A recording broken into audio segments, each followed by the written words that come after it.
المشاهدون الكرام في كل مكان، السلام عليكم ورحمة الله وبركاته. بسم الله الرحمن الرحيم. أحمد الله سبحانه وتعالى حمدا كثيرا يليق بجلال وجهه وعظمة سلطانه، كما أسأله سبحانه وتعالى أن يمن علينا دائما بالصحة والعافية والتوفيق فيما نقدمه لكم. وأصلي وأسلم على خير من بعث رحمة للعالمين، سيد الخلق سيدنا محمد وعلى آله وصحبه أجمعين. اللهم اجزه عنا خير الجزاء، خير ما جزيت به رسولا عن أمته ونبيا عن قومه. نحن دائما نؤكد حبنا لهذه اللغة، وحب اللغة نابع من حبنا للدين الإسلامي الحنيف، وحبنا كذلك لكل القيم والمعاني التي جاء بها الإسلام. وفي أحشاء هذه اللغة تكمن تلك القيم النبيلة، ولذلك دائما أنا أجدد شكري لله عز وجل أن هيأ لي من أمري رشدا في أن أتحدث فيما يتطابق تماما مع قناعاتي وتجربتي وفكر الذي أحمله في هذه الدنيا.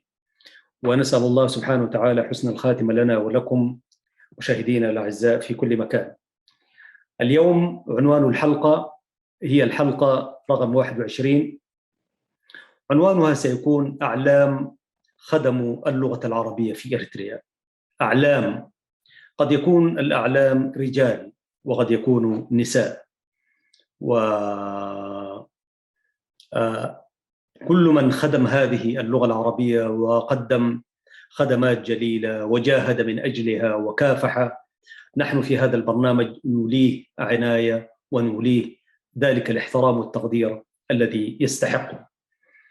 وأنا أقلب الذاكرة والمكتبة الإريترية على قلتها فيما هو مطبوع باللغة العربية، لكن لا زلنا حتى اليوم الحمد لله بحمده سبحانه وتعالى يعني ذاكرتنا تعتبر برضو فيها شيء، حتى ما بعد ذلك سنعود ونرجع إلى أشياء المكتبات سواء كانت التقليدية أو الإلكترونية.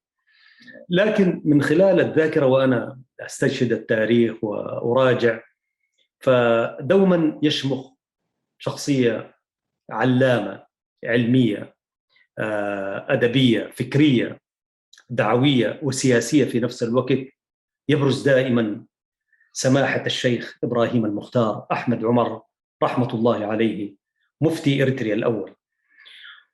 وحقيقة برضو لازم أقول أنه طوال خدمتي في العمل الإعلامي هذا الرجل لم أتحدث عنه كثيرا، لأنه الإعلام الذي يعمل فيه هو إعلام باتجاهات معينة.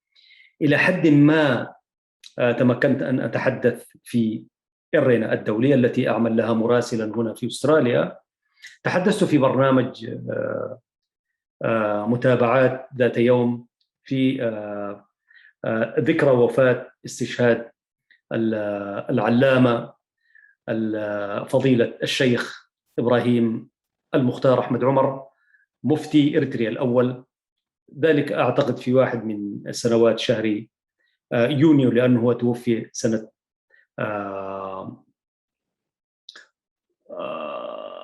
69 في شهر يونيو. فكل ما جاء يونيو يعني مرتين تحدثت عنه في برنامج إرينا في إذاعة إرينا. اليوم في شبكة سلام وأنا أتحدث عن هذا الرجل العلامة فضيلة الشيخ إبراهيم المختار أحمد عمر، أشعر باعتزاز شديد. وهنا طبعا حناخذ راحتنا في الكلام، لأنه تتطابق رسالة هذه القناة والشخصية التي نتحدث بها وفكرة البرنامج الذي نتحدث عنه. وأنا على يقين كامل، وقد يشاركني كثير من الناس من المستمعين والمستمعات والمشاهدين والمشاهدات، أن الشيخ إبراهيم المختار رحمة الله عليه يعني من الذين قدموا وخدموا هذه اللغة العربية، وخدموها بشرف وأمانة وقناعة واقتدار في نفس الوقت.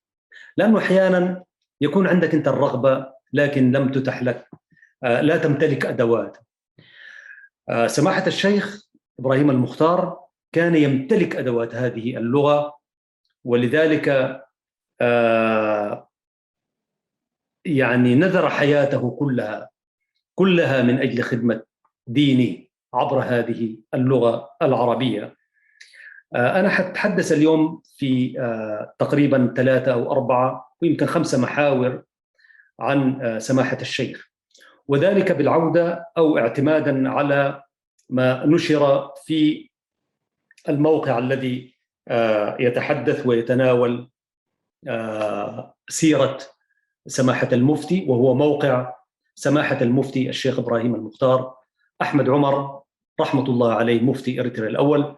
وأنا هنا والله أشكر ابنه وكل الحادبين الذين يعني بذلوا مجهود كبير حتى ما يقدموا في المكتبة الإلكترونية وهو باللغة العربية والإنجليزية، فأنا أشكرهم عليها الشكر الجزيل، لأنه هذا يعتبر يعني كنز متاح للجميع. تعميما للفائدة، ارتأيت أن أتحدث في الحلقة رقم 21 في الجزء الأول منها عن سماحة المفتي وكيف خدم هذه اللغة العربية. سأتحدث في البدء عن الشيخ إبراهيم المختار أحمد عمر رحمة الله عليه، النشأة والميلاد، وكذلك سأتحدث عن المشايخ الذين نهل منهم سماحة الشيخ، وتحديدا في مصر. وهو طبعا عبر من السودان إلى يعني معهد أمدرمان العلمي، لكن توجه إلى مصر، وهنالك برزت شخصيته العلمية والفكرية والدعوية، وثم بعدين عاد إلى إريتريا وبرزت أدواره السياسية والوطنية. هو يعتبر بالمناسبة من الوطنيين العظام الكبار الذين لا يذكرون كثيرا في تاريخ الأمة والشعب الإريتري. ثم سنتحدث عن الأعمال التي مارسها في مصر، ثم المناصب التي تولاها في إريتريا وبعض إنجازاته. ده في الجزء الأول إن شاء الله سنتحدث عنه في هذه الحلقة. برحب بكم أيها الإخوة والأخوات المشاهدون والمشاهدات الفضليات في هذه الحلقة من برنامج مع اللغة العربية، وتأتيكم هذه المرة تحت عنوان أعلام خدموا اللغة العربية في إريتريا. سماحة الشيخ إبراهيم المختار رحمه الله رحمة واسعة ولد في عام 1909 في قرية من مرسى إرافلي الواقع على شاطئ البحر الأحمر في إريتريا. والده كان يعمل واعظا ومعلما لأهل تلك الناحية، فنهل من والده العلم الكثير والغزير. وكان العلامة الفقيه الشيخ أحمد عمر من العلماء والفقهاء في إريتريا. بعد أن تلقى تعليمه الأولي، ودائما البيوت فيها العلم الكثير كان أبناء أولئك العلماء يأخذون العلم من آبائهم، ثم عندما ينخرطوا في العلوم أو في المدارس النظامية سواء كان معاهد أو مدارس، يكونوا هم أصلا يعني تفقهوا وعرفوا الكثير، ولذلك يبرزوا ويبزوا أقرانهم. ولذلك سماحة المفتي مفتي إريتريا الأول كان من أولئك النفر المحظوظ أن نشأ في بيت فيه علم ودين. وزي ما بتقول الأخبار أو المعلومات، تربى سماحة الشيخ إبراهيم في جو علمي تحت رعاية وعناية والده رحمة الله عليه، حيث قرأ القرآن وختمه وأخذ عنه مبادئ العلوم الشرعية كالفقه وعلوم اللغة والأدب وغيرها. وكان شاعرا، يعني شاعر مجيد يعني سماحة المفتي رحمة الله عليه. وكان له منذ صباه حب شديد للعلم ونفس تواقة للرحلة في طلب العلم، وقد شب سماحته على ذلك. ولم يفارق، وسيرته العطرة تؤكد على أنه كان رجل منكب. يعني نحن لما حنشوف مؤلفاته التي فاقت 50 مؤلف، وفيها مجلدات، وكلها كانت باللغة العربية. ولذلك أنا بشوفه من الذين خدموا هذه اللغة تأليفا وعلما وتثقيفا كذلك، والدعوة إليها. وكانت له صولات وجولات في الصحف التي كانت الرائجة في ذلك الوقت، بالذات فترة الأربعينات. وكان لحسن حظه سماحة المفتي يعني أجى إريتريا سنة 40 وتم تعيينه 41 كمفتي. وتلك الفترة هي الفترة التي راجت فيها حرية الصحافة. كانت له مقالات كما سنرى، يعني مقالات أدبية ومقالات يعني شرعية وفقهية، يعني جريئة جدا في مقارنة بلغة ذلك أو مواقف تلك الفترة العصيبة. يعني فترة محص الله فيها الوطنيين من غير الوطنيين، والمؤمنين من غير المؤمنين. غادر سماحة المفتي إريتريا فقط لطلب العلم، وانتسب بالأزهر، ولكن في طريقه كما قلت اتجه نحو السودان برا. أقام في مدينة كسلة، يعني والذي يقيم في مدينة كسلة عزيز المشاهد ويشرب من ماء توتيل ويتنسم ريحة البرتغال واليوسفي والمانجا والأشياء الجميلة من السواقي الشمالية والجنوبية، يعني بالمناسبة تلك يعني نعمة كبيرة بأمانة يعني.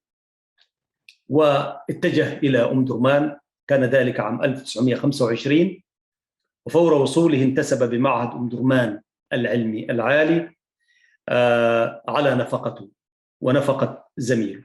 التزم الشيخ بدروس المعهد وأقبل على الدراسة بجد وعزم، إلى أن تخرج منها. ما قعد كثير، حوالي 2 في معهد أم درمان العلمي العالي، وقلبه كان معلقا بمصر كما تقول المدونة التي منشورة على السوشيال ميديا، بلد الأزهر الشريف. فغادر السودان متجها نحو القاهرة. وصل القاهرة عام 26 وانتسب مباشرة الأزهر الشريف. وطبعا تفوق في الامتحان وقبل في عهد شيخ الإمام الأكبر الشيخ محمد أبي الفضل الجيزاوي رحمة الله عليه. فور انتسابه بادر إلى طلب العلم بهمة عالية ورغبة جامحة، وحرص على تلقي الدروس في ميضاني داخل وخارج الأزهر الشريف. أقام في رواق الجبرتة في الأزهر، وقديما كان يعرف بالرواق الزيالعة نسبة إلى زيلع، وهو رواق مخصص لطلبة الأزهر القادمين من نواحي إريتريا وإثيوبيا، زيلع، وله وقف خاص به. سماحته تعرض لمرض شوية كان يعني صعب وهدد حياته، لكن الله سبحانه وتعالى ادخره لمعهد زاهر وشرف عظيم سجله في إريتريا، وقاوم بصبره وإيمانه وعلم طغاة المستعمرين وبزهم. وكان رجل يعني تنحني أمامه يعني كل ما هو متصور عند الناس الآخرين. يعني كان رجل يعني يعتز بدينه، وفعلا يؤكد على أن الإسلام والإنسان المؤمن هو عزيز، يعني كما يقولون كان يعني بكل عزة المؤمن المسلم يتحدث إلى الإمبراطور هيلي سلاسي الحاكم بالكلام العناية يعني، وهو الذي يعني ادعى أنه هو مرسل من الله سبحان الله يعني، وملك الملوك ونقست نقست وأشياء. وذاته هيلي سلاسي هي قوة الثالوث المقدس يعني أراجيف ومزاعم لا يعني، إلى أن فرض على الناس والعياذ بالله يقسمون باسمه يعني، والانحناءات. وفي ناس اتخذوه لا مؤاخذة يعني هو مرسل، وفي ناس من القوى الضالة اتخذوه إله والعياذ بالله. يعني هذا الرجل اللي خدت على نفسه أشياء، سماحة المفتي كان يقابله رافع راسه عزيز مكرم، لم ينحني ولا يعمل أي حاجة بل بالعكس، في صور كثيرة تؤكد على أنه سماحة المفتي، يعني الإمبراطور ذاته كان يكون، أنا في شاهدت صورة ينحني أمامه كده يعني إلى الزلات. وهذا هو الإيمان والعلم. ولذلك ادخره الله سبحانه وتعالى من المرض وشفي والحمد لله. ثم استمر، عاد إلى إريتريا، مكث فيها عام وشهرين بعد مرضه، ثم لما شفي عاد إلى مصر وأكمل دراسته ونال الشهادة العالمية النهائية، وتخصص في الفقه والأصول. وطبعا ده علم يعني لا يرتاده إلا يعني العباقرة، لأنه الفقه أن تتفقه في أمور الدين، والأصول كمان يعني تتبحر في كل المذاهب الأربعة، وكذلك برضو ما وراء تلك المذاهب وترجع إلى الأصول. هذه علوم ليست علوم سهلة.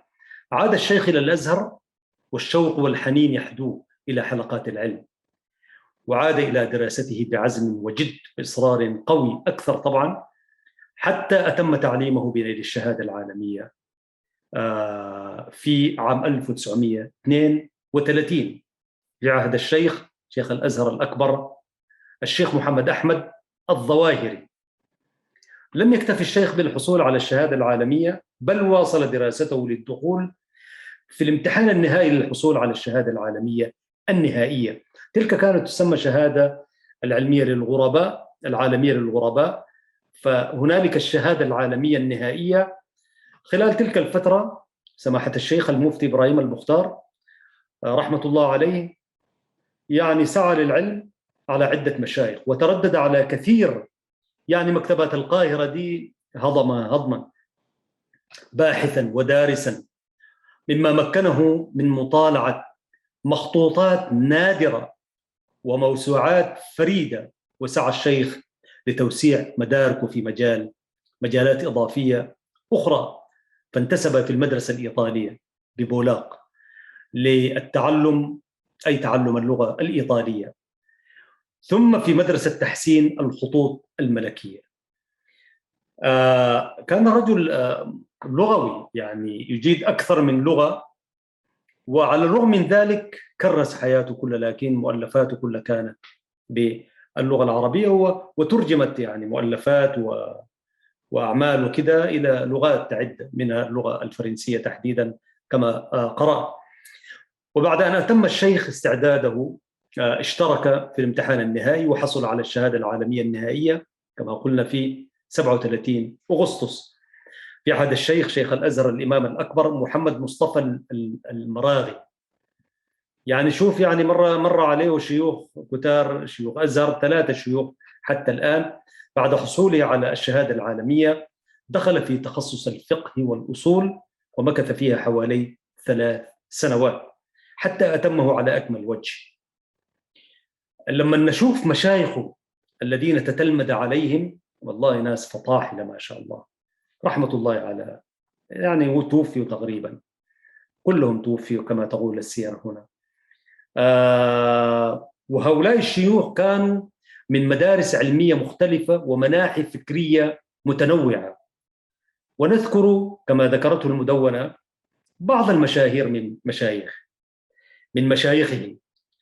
كان من مشايخه الأبرز الإمام محمد بخيت المطيعي مفتي مصر، والإمام الأكبر الشيخ محمد مصطفى المراغي شيخ الأزهر، وإمام أهل السنة الشيخ محمود خطاب السبكي مؤسس الجمعية الشرعية في مصر، والعلامة الفقيه الشيخ محمد زاهد الكوثري من كبار علماء تركيا أجاز له جميع مروياته، والعلامة الشيخ عبد الرحمن محمد البنا الساعاتي من علماء الحديث في الأزهر أجاز له جميع مروياته، والمتحدث العلامة محمد حبيب الله الشنقيطي من علماء موريتانيا والحجاز، والعلامة الشيخ عبد الرحمن عليش من كبار فقهاء المالكية، وسماحة الشيخ مصطفى صبري شيخ الإسلام في تركيا، والإمام الأكبر الشيخ محمود شلتوت شيخ الأزهر، والشيخ حسنين محمد مخلوف مفتي مصر. هؤلاء أبرز علماء والذين تتلمذ عليهم وتفقه معهم وأخذ المشيخة من هؤلاء، وهم نجوم وأعلام. عفوا. وسماحة الشيخ المفتي إبراهيم المختار أحمد عمر رحمة الله عليه، الذي نتشرف اليوم جدا بالحديث عنه في الحلقة 21 من برنامج مع اللغة العربية، باعتباره واحد من الأعلام الذين خدموا هذه اللغة العربية. نحن نشرف أن نتحدث عن سيرته العطرة. مشاهدي الكرام، لحظات فاصل وأرجع إليكم بعدها بإذن الله.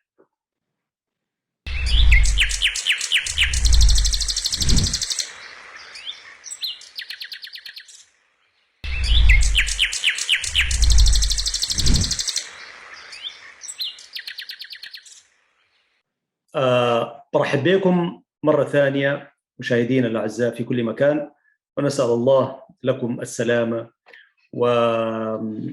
والإفادة مما تتابعونه عبر هذه الشبكة المباركة. العلماء كعادتهم ليس كما يحلو لعلماء هذا العصر أو العصور الأخيرة هذه، يعني تلاقي الزول بس منكب على العلم وهكذا بتاع. العلماء زمان لما تدرس سيرهم هم تلقاهم بيتعلموا ويشتغلوا في نفس الوقت. فسماحة المفتي يعني في مصر مارس أعمال كثيرة، وكلها كان لها علاقة بالعلوم، وبرضو فيما يتعلق أو يعني مثلا اشتغل في مطبع. وأنا أزعم إنه شغله في الأماكن دي بتاع ما كان إلا من أجل الاطلاع والقراءة والتفقه وتوسيع المدارك يعني. فالمدونة تقول من الأعمال التي مارسها في مصر، مارس الشيخ أنواعا من المهن التي اكتسب منها الخبرة العملية التي صغلت وأصلت تكوينه العلمي في الأزهر. وهذه بعض الأعمال التي مارسها في مصر. يعني عمل مدرسا في التدريس الأهلي الحر على فترات متقطعة قبل تخرجه وبعده، ممكن تكون في الإجازات أو في العطل يعني. كما عمل في المحاماة الشرعية، شوف أن يعمل محاميا شرعيا في مصر، ومصر التي كان بها أولئك العلماء، وتدرب عليها واطلع على نظمها ولوائحها، فاكتسب خبرة كبيرة. هذا الرجل كان رجل ما شاء الله يعني هميم. كما عمل مصححا في مطبعة مصطفى البابي الحلبي وفي غيرها من المكتبات الصغيرة. درس العلوم الشرعية في حلقات الأزهر. في علوم البلاغة يعني كما درس في علوم البلاغة والمنطق ومصطلح الحديث وغيرها. وقد قام الشيخ بالتحقيق والتعليق على عدد من الكتب، ومنها الكتب الآتية التي طبعت كلها في مصر، منها مثلا وصية الإمام الأعظم أبي حنيفة النعمان ابن ثابت لتلميذه يوسف بن خالد السمتي البصري، ومعها منظومة في آداب العلم والتفقه راجعها وعلق عليها. وطبعت الرسالة في مطبعة مصطفى البابي الحلبي عام 1936. يعني الرجل كان رجل عالم وفقيه. وزمانك العلماء عزيز المشاهد والمشاهدة الكريمة لا يكتفون بعلم واحد، وما كان يطلق على العالم زمان إلا أن يكون عالما بأكثر من علوم. يعني لا بد أن يكون عالما بفقه اللغة بكل فروع، آداب، بلاغة، نحو، صرف وكذا وآداب وكلها. يعني عالم باللغة، وعالم بالفقه، وعالم بالقرآن، وعالم بالسيرة، وعالم بالأصول، وعالم بأشياء كثيرة. فلا يطلق على العالم إلا أن يكون عالما بعلوم كثيرة، مش مجال واحد وتاخذ فيها هنا ماجستير ودكتوراه واستاذيه وكذا بتاع واحد. علماء اليوم هو عالم في حاجه معينه، لو سالته عن علم ثاني ما يعرف شيء يعني، لانه التخصصيه الدقيقه وهكذا وهكذا فرضتها ظروف، هي سياسه لا اعلم. لكن زماني الى عهد الشيخ مفتي اريتريا الاول سماحه الشيخ ابراهيم المختار احمد عمر رحمه الله عليه، الى ذلك العهد ما كان العالم، يعني الإنسان يطلق عليه عالم إلا أن يكون عالما حتى في علم الأنساب، لا بد يقعد ويتحدث لك. ونموذج له يعني مثلا البروفيسور عبد الله الطيب رحمة الله عليه، كان رجل عالم بأمانة يعني، ويتحدث في بحور وفي علوم مختلفة جدا، إلى درجة أنه كثير من العلماء كانوا هو يعرف أكثر من لغة، ومش المعرفة العادية يستعمل كوميونيكيشن ولا لا، هو متبحر في هذه اللغة. إذا تحدث لك بلغة معينة بلغة محددة تكاد تقول أن هذا الرجل لا يعرف غير هذه اللغة، ثم يقلب بعد ذلك إلى لغة ثانية وهكذا. يعني الشيخ الترابي رحمة الله عليه مثلا، الدكتور حسن الترابي كان رجل لغوي يعني مش عايزين نتكلم عن إنجازاته واجتهاداته وسيره وكذا، لكن في جانب اللغة كان رجل يتحدث أكثر من 5 لغات يعني، إن لم يكن 7 لغات، ومش حديث، لا هو عالم بها. هكذا كان العلماء. أنا أزعم فأقول أن الشيخ المختار كان من أولئك العلماء الذين يعني تبحروا في علوم كثيرة. وكذلك من الكتب اللي حققها وعلق عليها كذلك متن تنقيح الأصول في علم الأصول الذي صدر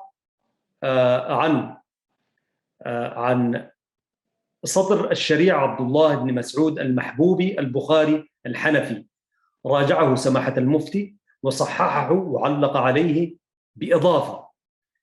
وكذلك شرح العلامة الأمير علي نظمي، يعني حقق في 39 مسألة التي لا يعذر فيها بالجهل للعلامة بهرام ابن عبد العزيز، راجع أصوله علق عليه. وكذلك قام الشيخ بالتأليف لعدد من الرسائل الشرعية طبعت معظمها في مصر، وخاصة الرسالة التي عنوانها هدية المستفيد في حكم صلاة الجمعة مع العيد، طبعت في مطبعة دار التأليف عام 1961. هذه من الرسائل الشرعية اللي هي هدية المستفيد في حكم صلاة الجمعة مع العيد. وكتب أيضا سماحة المفتي مقالات متعددة في مسائل علمية مختلفة في أكثر من مجلة، من أهمها مجلة الإسلام لصاحبها أمين عبد الرحمن. فلو راجعنا كتاب مجلة الإسلام في ذلك العهد كانوا علماء وفطاحل في علوم الشرع والفقه والدين واللغة.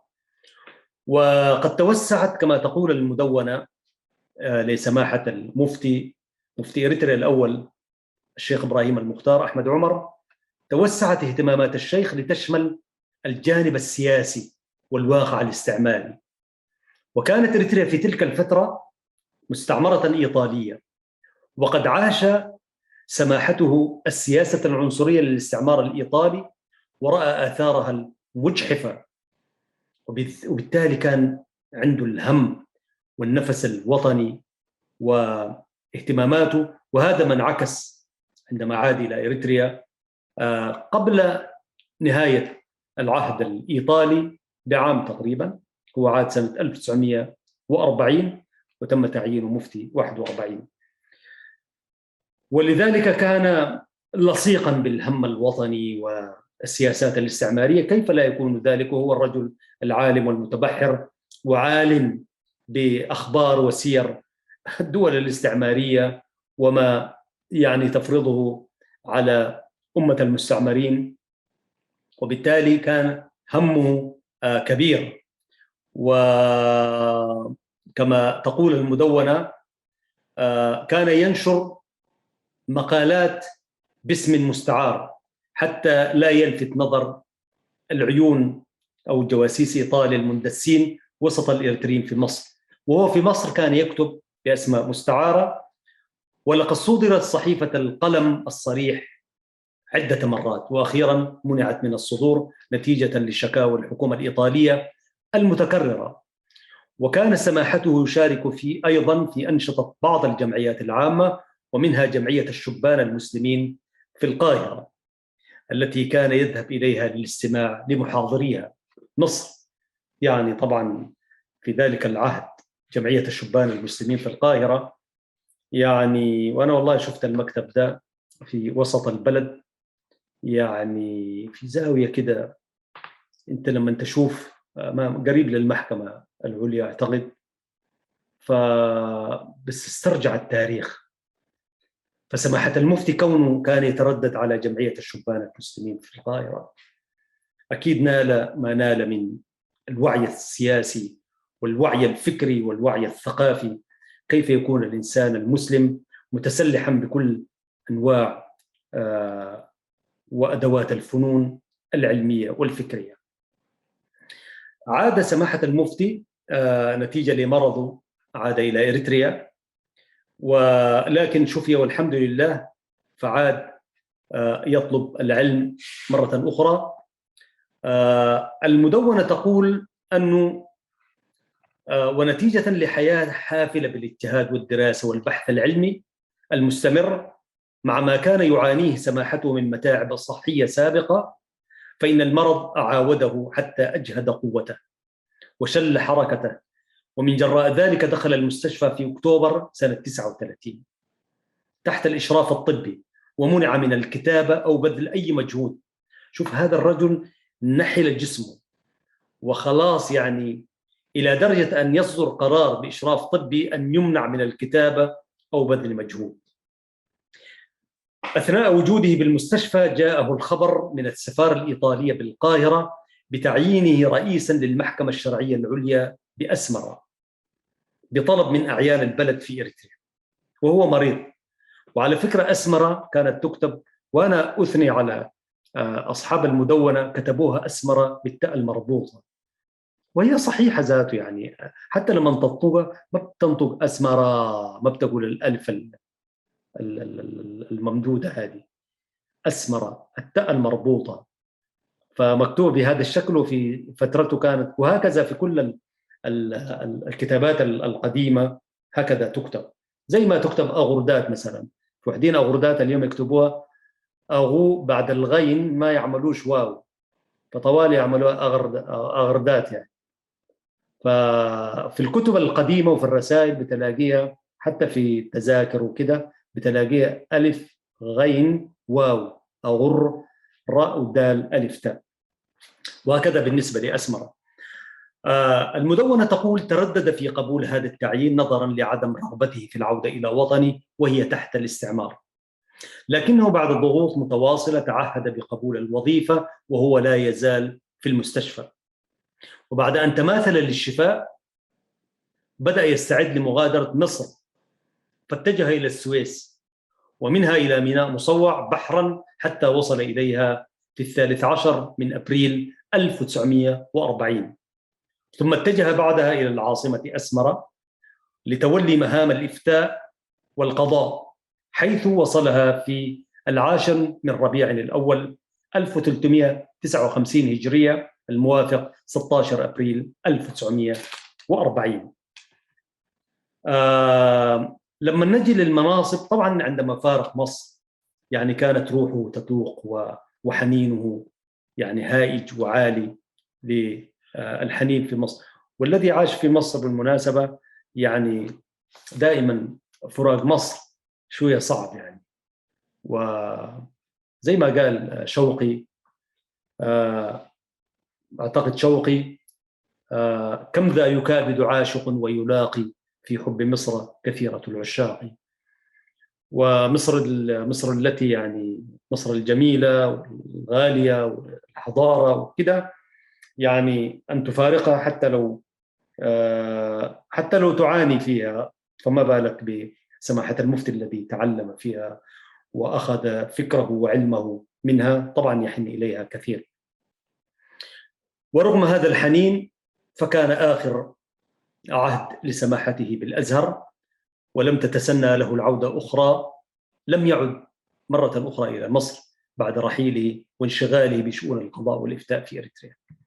يعني رحل مأسوفا عليه سماحة المفتي ومعتزا بتاريخه حقيقة، لكن كان في نفسه شيء من حنين إلى مصر، فلم يعد إلى أن توفي سنة 1969.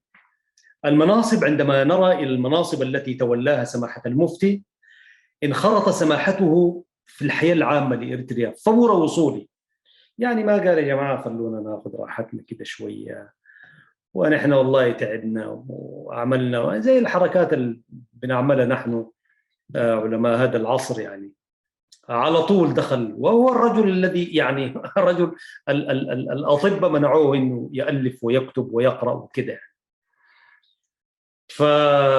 فقد كانت البلاد بحاجة إلى العلماء من أمثاله، وكان لسماحته مشروع إصلاحي يتطلع للشروع فيه فور وصوله.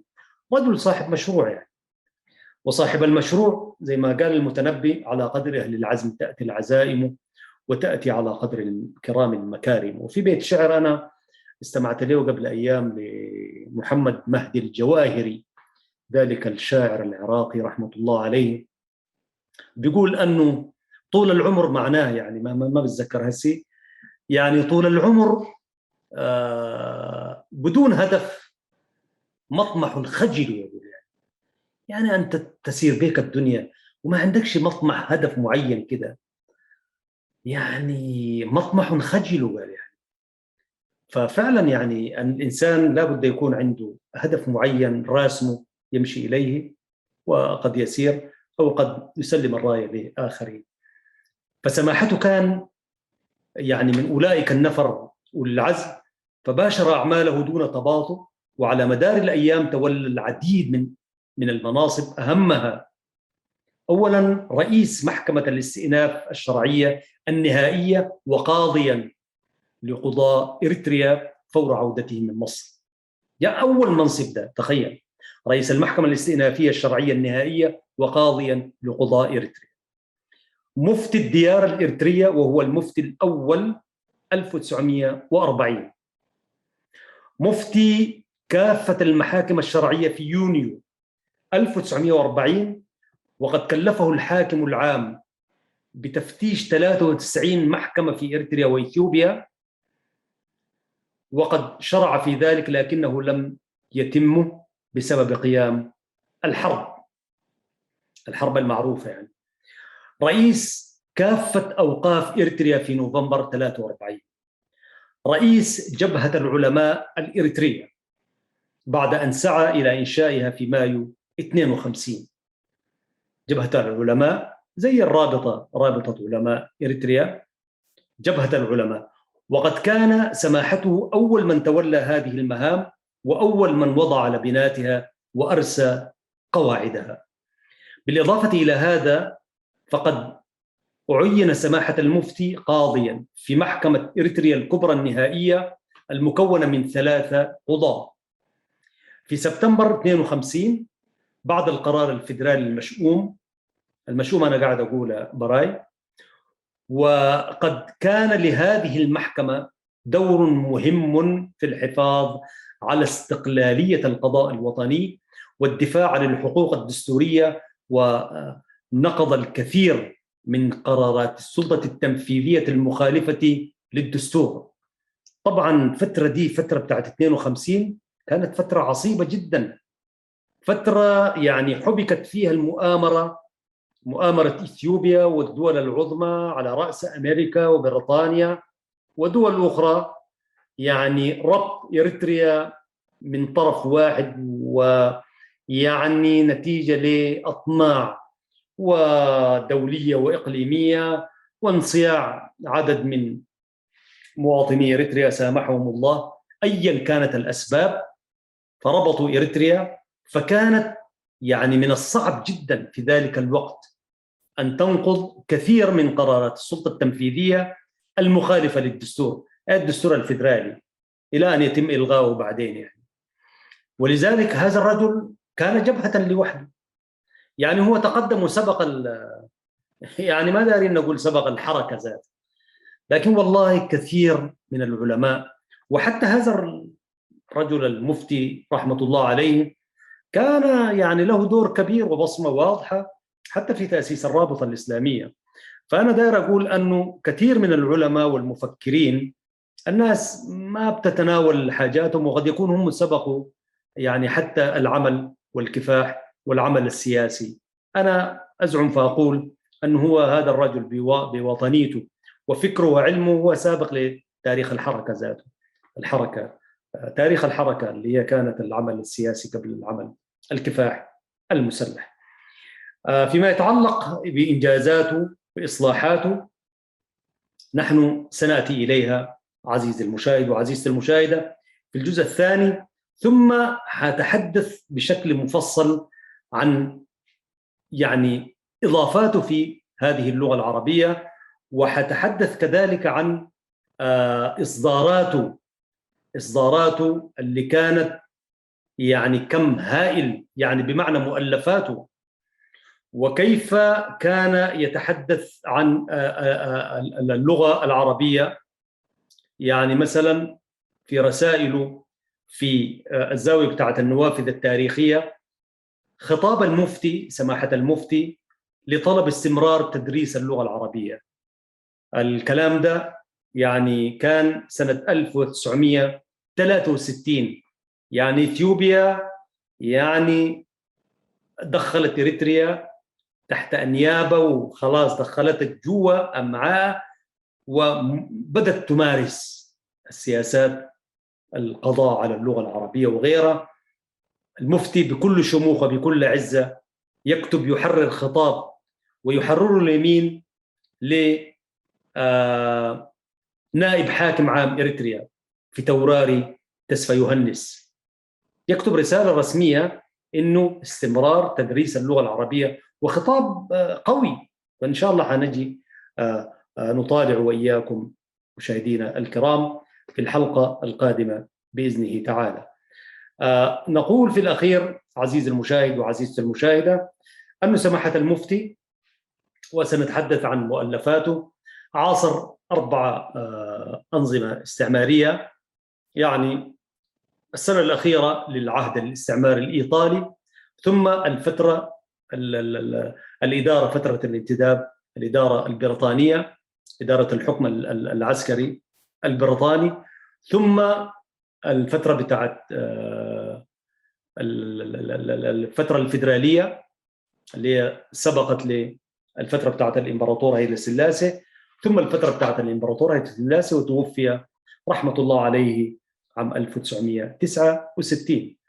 وحنرى مجاهداته في الصحف وكتاباته باللغة العربية، كيف كان يجاهد وكيف خدم هذه اللغة. وكان برضو يكتب الشعر، يعني إذا لقينا نحن حنشوفه إذا كان في السادة المشاهدين والمشاهدات من أشعاره وكذا، ولكن الشيء المعروف أنه هو ألف يعني قصيدة فيها أكثر من 1000 بيت، حنشوفه في سيرته الذاتية، وحنقرأ على عدد من مؤلفاته، وسنقرأ كذلك عندما توفي من نعاه وكتب عليه قصائد قوية، يعني ومنهم فضيلة الأستاذ الشيخ عبد القادر إبراهيم الذي ابتدرها فيقول: من للديار لها يا مفتي الدار. وبيقول إنه من للديار لها يا مفتي الدار ودعتنا فجأة من غير إنذار. وكذلك ما كتبه شاعر آخر وهو محمد عمر بارحيل، يعني يقول: مفتي الديار فمن للدار يعليها بعد الرحيل إذ قد مات بانيها. عشان كده نحن نقول إنه اللغة العربية في ذلك العهد سنة 69 الكلام ده، يعني كان لها ناس وكانوا شعراء. وكذلك الكلمة التي قدمها فضيلة الشيخ محمد صالح حامد عندما يقول يعني كلمة ذاته يعمل لها مقدمة ويقول: لعمرك ما الرزية فقد مال، ولا شياه تموت ولا بعير، ولكن الرزية فقد حر يموت بموته خلق كثير. رحم الله الشيخ إبراهيم المختار أحمد عمر رحمة الله عليه. وحقيقة أنا أقول والله كلما ذهبنا إلى مقابر الشيخ الأمين في أسمرة أيام كنا هناك 17 عاما لندفن مؤمن أو مؤمنة في مقبرة الشيخ الأمين في أسمرة العزيزة الحبيبة، وأنت تدخل إلى مقبرة الشيخ الأمين تلقى القبر بتاع سماحة المفتي في الواجهة يعني. فأنا والله كل ما مشينا نصلي صلاة الجنازة ونترحم وكذا ونتبرك، في نفس الوقت نقرأ ما شاء لنا الله سبحانه من القرآن طوالي. كنت وكل الناس بالمناسبة أول ما يجوا المدفن طوالي بيمشوا على وهو قبر عام ليس له ضريح ولا أي حاجة، فنقرأ الفاتحة على روح يعني. فسماحة الشيخ إبراهيم المختار رحمة الله عليه علما من أعلام إريتريا الذين خدموا هذه اللغة العربية، لغة الكتاب ولغة القرآن ولغة الذكر ولغة الفرقان. أشكركم سيداتي سادتي على حسن الإصغاء والمتابعة. كانت هذه هي الحلقة الأولى أو الجزء الأول من برنامج أعلام خدموا اللغة العربية في إريتريا في إطار برنامج مع اللغة العربية من قناة سلام الإعلامية. أشكركم مرة أخرى، وأشكر الله سبحانه وتعالى أن هيأ لنا هذه الفرصة لنتحدث عن علم من أعلامنا سماحة الشيخ إبراهيم المختار رحمة الله عليه. تحية لأبنائي وتحية لتلامذته وتحية كذلك لمريدي وأحبابي، ولكم مني عاطر التحية والسلام. اللهم لا علم لنا إلا ما علمتنا إنك أنت العليم الحكيم. اللهم إنا نسألك التقى والهدى والعفاف والغنى عن الناس يا رب العالمين. أسأل الله أن يجمعنا بكم مرة أخرى في خير وعافية. السلام عليكم ورحمة الله تعالى وبركاته.